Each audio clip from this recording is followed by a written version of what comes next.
High school as an underclassman can be stressful. Exams, driving permits, and school dances highlight most students' freshman and sophomore year. But for one particular group of athletes, it can also be a time to decide their college future.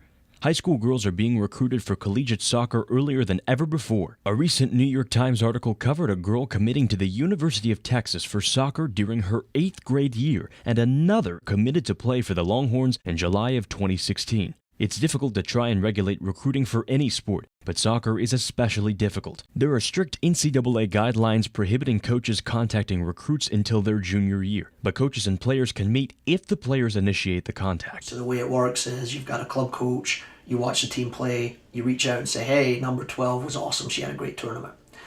That information gets back to the kids and parents, and then they can reach out to coaches and say, hey coach, I heard you might be interested in speaking to me, I'd love to come and visit your school, and so on and so forth. And once they come on campus, you can talk to them about whatever you want. Competition has been one of the biggest factors in pushing for early recruitment. With coaches constantly trying to gain an edge, they're willing to take a chance on handing out scholarships to younger and younger players. Everybody's got to be who's first, right?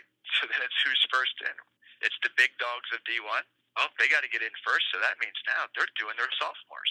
That's just been the evolution of the whole recruiting thing, and it's always going to keep getting earlier because somebody's going to have to, somebody's going to say, I want to be in first. And it's not just coaches who are pushing for early recruitment. Players and their families play a role even at an early age.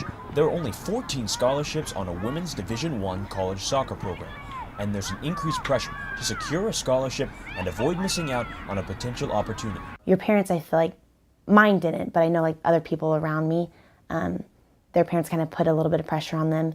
And then, so once one person commits, it's kind of like a chain reaction at that point. Like everyone's like, oh goodness, well they just committed, so I must need to commit. According to SoccerWire.com's commitment tracker, 196 girls from the class of 2019 are already committed to play college soccer, with 6 girls already committed for the class of 2020. This phenomenon has only increased in the past decade, and it's done so for a number of reasons. For a competitive edge, for reassurance of scholarship, and regardless of whether it's right or ideal, it's an issue that will play a major role in the future of the sport. For the Poke Report, I'm Thomas Fleming.